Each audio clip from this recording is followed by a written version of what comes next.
प्रभु यीशु मसीह के शक्तिशाली नाम में आप सबों को जय मसीह की। आपका मेरा प्रभु वो प्रभु है जो आपको मुझे निराशाओं से ऊपर लेकर आता है। आज के मनन का भाग हमने लिया है रोमियो की किताब अध्याय 10 उसकी 17वीं आयत पर लिखा है, विश्वास आता है सुनने से और सुनना यीशु मसीह के वचन से। अजीजों, आज मैं एक सवाल आपसे पूछना चाहता हूं और वो ये है, क्या आप अपने जीवन में आज सबसे अधिक निराशा के समय से आप होकर जा रहे हैं, जहां पर आपको लगता है कि आप शक्तिहीन हैं, जहां आपको ऐसा महसूस होता है जैसे आपके भीतर से सारी ताकत जा चुकी है, आपके जीने की इच्छाएं खत्म हो चुकी है और आप इस तरीके से चित्रण करते हो और वो ये है कि आप बद से बदतर होते जा रहे हो। आप एक ऐसी सीढ़ी पर खड़े हो जहां पर आप चढ़ने की कोशिश करते हो, लेकिन आप और अधिक गहराइयों में उतरते चले जा रहे हैं और आपको लग रहा है जैसे मानो सब कुछ खत्म हो चुका है। या हो सकता है आपके जीवन में ऐसा चल रहा हो, या आप जिनको प्यार करते हैं, आपके अपने हो सकते हैं, उनके जीवन में इस तरीके के संघर्ष को आप और मैं देख रहे होंगे।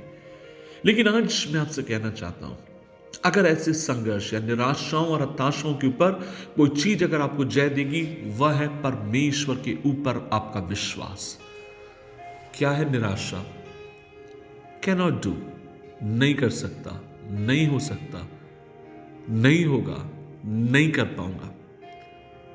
लेकिन विश्वास क्या है? कर सकता हूं, हो सकता है, वो मुझसे प्यार करता है।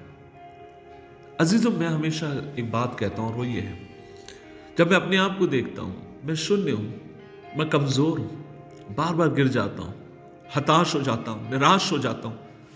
लेकिन जब अपने आप को मसीह में होकर देखता हूं, मुझे मालूम है मैं जयवंत हूं, मैं जय से बढ़कर हूं और मेरे परमेश्वर ने मुझे बुलाया है निराश होकर जिंदगी में पड़े रहने के लिए नहीं, विजयी जीवन को जीने के लिए परमेश्वर ने मुझे बुलाया है।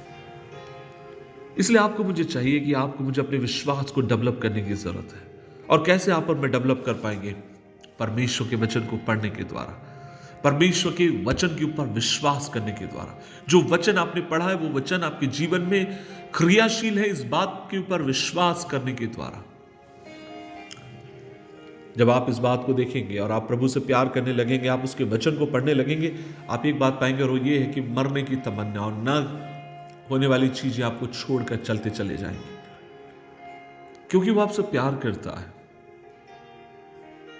आज मेरी आपसे ये इल्तिजा है, आप प्रभु के वचन को अनुभव करें, आप उसके वचन को पढ़ना शुरू करिए।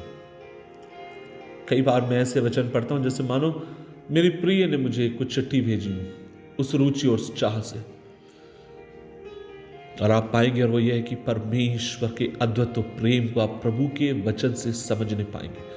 आप इस बात को जान नहीं पाएंगे कि आपको घुट घुट कर मरने की जरूरत नहीं, क्योंकि आपके प्रभु ने कालवरी क्रूस के ऊपर आपके लिए जीवन दे दिया, अपनी जान को दे दी, ताकि आप जीवन पाएं, आप जान पाएं, आप उसमें बढ़ते जाएं। उसने आपको क्षमा किया। इसलिए मैं आपसे कहना चाहता हूं, एक नई शुरुआत को लें, एक नई शुरुआत की पहल को करें, अपने कदम को बढ़ाएं, सर्वशक्तिमान परमेश्वर विश्वास योग्य है इस गत से आपको निकालने के लिए, इस दलदल से आपको निकालने के लिए। और ये पहला आपका कदम होगा और आप देखेंगे कारगर साबित होगा अपनी निराशा और हताशा और हारी हुई जिंदगी से ऊपर आने के लिए। रोमी किताब अध्याय 8 में आप और मैं पढ़ते हैं, परमेश्वर जिनसे प्रेम करता है उनके लिए क्या कुछ उसने नहीं किया। आप उसको मनन करें, आप उसको पढ़ें, आप किसी इंसान से बढ़कर प्रभु से अपनी शक्ति पाने की कोशिश करें। और जब आप देखेंगे वो आपसे अद्भुत प्यार करने वाला परमेश्वर है। आइए मिलकर दुआ करें। प्रभु जी, हम धन्यवाद देते हैं, खासकर आज हम कहते हैं पिता हमें आपकी जरूरत है। परमेश्वर, आज एक कदम लेने के लिए हम तैयार हैं और वो कदम यह है कि प्रभु हम तुझसे प्यार करेंगे, तेरे वचन को मनन करेंगे, तेरे वचन पर विश्वास करेंगे। और उसके लिए प्रभु आज अपनी जिंदगी को हम तेरे हाथ में समर्पित करते हैं। अनुग्रह दे, मुझे तेरी सहायता की जरूरत है, मुझे तेरे गाइडेंस की जरूरत है। प्रभु मेरी सहायता कर, मेरी मदद कर। प्रभु मैं तुझसे प्यार करता हूं यीशु के नाम में, आमीन, आमीन, आमीन।